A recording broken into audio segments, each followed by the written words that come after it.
২৪-এর গণঅভ্যুত্থানে অংশ নেওয়া নিহতদের জুলাই শহীদ ও আহতদের জুলাই যোদ্ধা স্বীকৃতি দেবে অন্তর্বর্তী সরকার। ভাতার আওতায় আসছে এসব শহীদ ও যোদ্ধাদের পরিবার।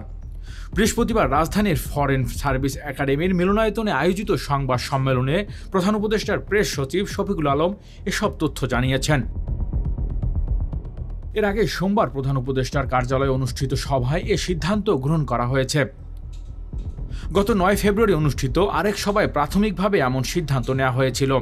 পরদিন আহত শহীদ পরিবারকে আর্থিক সহায়তা প্রদান অনুষ্ঠানে প্রধান অতিথি অধ্যাপক ডক্টর মোহাম্মদ ইউনুস বিষয়টি ঘোষণা দিয়েছিলেন। এদিকে সংবাদ সম্মেলনে শফিকুল আলম বলেছেন, গণঅভ্যুত্থানে নিহতর পরিবারের সক্ষম সদস্যরা সরকারি ও আধা সরকারি চাকরিতে অগ্রাধিকার পাবে, আর আহতরা ৩ ক্যাটাগরিতে চিকিৎসা সুবিধা পাবে।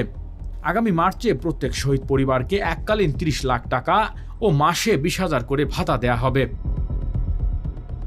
প্রেস সচিব জানান, ইতিমধ্যে জুলাইয়ের ৮৩৪ জন শহীদের তালিকা গেজেট প্রকাশ করা হয়েছে।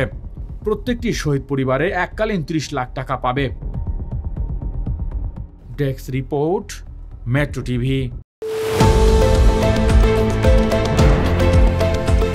দেশের পাশে, বিশ্বের সাথে, মেট্রো টিভি।